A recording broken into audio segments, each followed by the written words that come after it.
ഇതെന്തായി കാണുന്നതെന്നറിയോ? ഇത് ലാലേട്ടൻ്റെ മുണ്ടുപറിച്ചടി സീനൊന്നുമല്ല. ഞങ്ങൾ എഴുതാൻ പോകാനായിട്ട് റെഡി ആയിരിക്കുമോ, പക്ഷേ എഴുതാനായിട്ട് പനച്ചിക്കാവ് പോകാൻ വേണ്ടിയേ.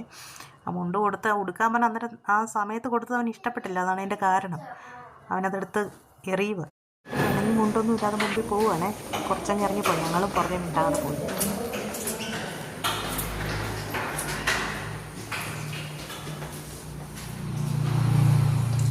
ശരിയാ, ചെറുക്കൻ പോയോ?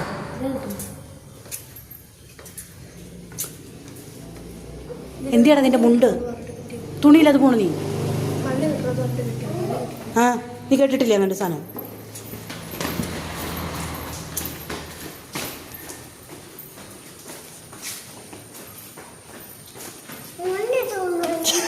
മുണ്ടെടുക്കാൻ പോവാ.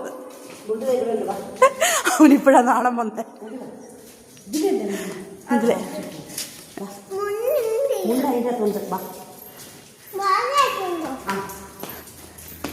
നീ നിനക്ക് മുറിയിൽ നിന്ന് മുണ്ടെടുത്തോണ്ട് പറഞ്ഞെന്ന് അറിയത്തില്ലായിരുന്നോ? ഇവിടെ വന്നിട്ട് അവൻ മുണ്ട് നോക്കുക.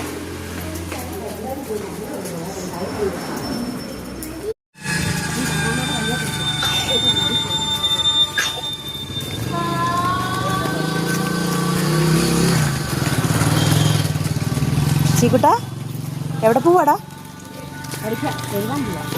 പഠിച്ചാൻ പോണോ?